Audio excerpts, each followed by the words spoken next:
And finally tonight, a new step to help ease the suffering in Somalia. Margaret Warner has our update.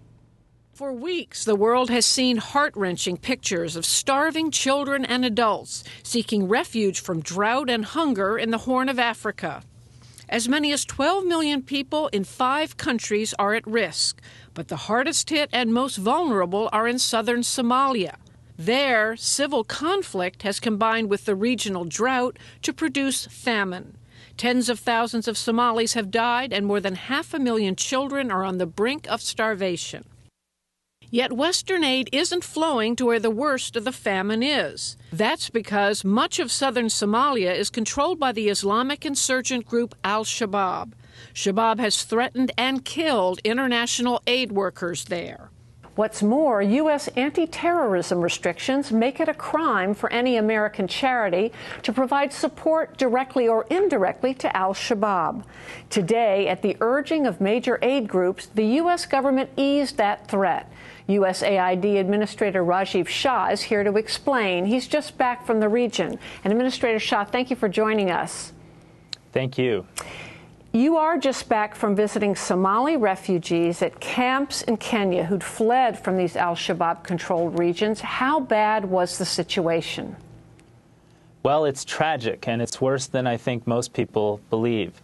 I met a young woman named Habiba who had walked for 33 days with her 2 children and what little belongings she had, showed up at the Dadaab refugee camp like tens of thousands of her countrymates, needing food, needing medicine, her children needing health interventions just to survive.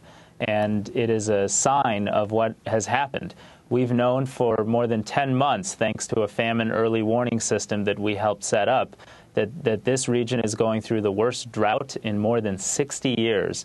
And it is leading to a real famine where children in particular are vulnerable and are dying every day from preventable causes because they are acutely malnourished. Now, what will be the practical effect of what you announced today? In other words, what will aid groups who want to operate in southern Somalia be able to do that they can't do now, legally? Well, you know, the United States has been on the forefront of the response to the drought and famine throughout the Horn of Africa for the past 10 months.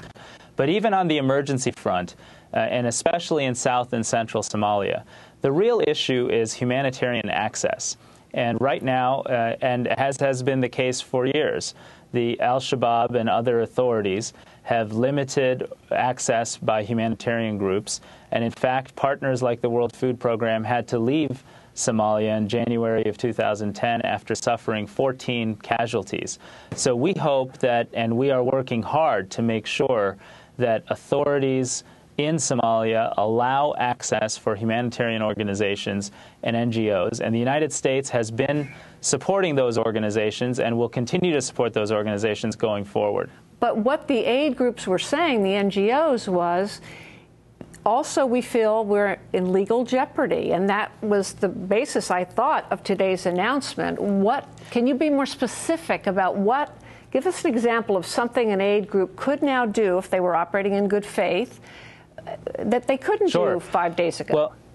Well, you know, now humanitarian groups and NGOs can operate without the concern of legal risk should their convoys of food be appropriated by local authorities, or should they be taxed or in a position where they are forced to provide some material support to those authorities. But I would just point out that the real issue is not the legal restriction, and has not been any set of legal restrictions placed by our government or any other government. The real issue for the past year has been humanitarian access, and we see regularly food convoys getting attacked, humanitarian workers being threatened and asked to leave.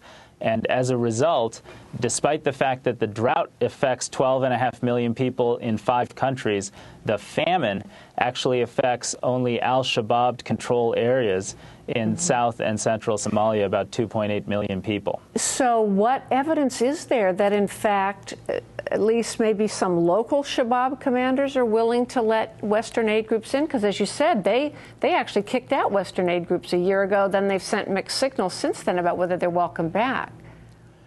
Well, we've actually seen some positive signals from a range of partners and a range of authorities in Somalia that indicate that there is going to be some improvement in the access for humanitarian organizations. It's based on those signals that we have worked with the United Nations and with a broad range of NGOs and organizations, including European partners, partners from the Gulf states, and local community-based organizations that do have some ability to operate, and we're seeking to work with them. We know how to save lives right now, and we've been well positioned for more than 10 months in most of the Horn of Africa, and we're counting on improved humanitarian access to help save lives in South and Central Somalia, and working in a very focused way to make that happen.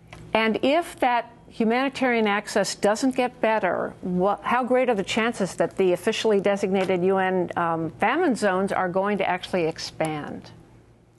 Well, the consequences of this drought and famine will get worse before they get better. And President Obama launched, when he first took office, a major effort to bring the world together to address food insecurity and precisely these types of problems through a program we call Feed the Future. Because we know that by investing in agricultural development, by investing in creating safety nets for vulnerable communities, by supporting countries to create the protections from these kinds of problems, we can avoid these types of famines. It doesn't have to be this way, and it is cheaper and safer for America to make those investments now than to deal with the consequences, the tragic consequences of famines, of failed states, and of food riots when we see what's happening now transpire throughout parts of Africa. Rajiv Shah, Administrator of USAID, thank you so much. Thank you.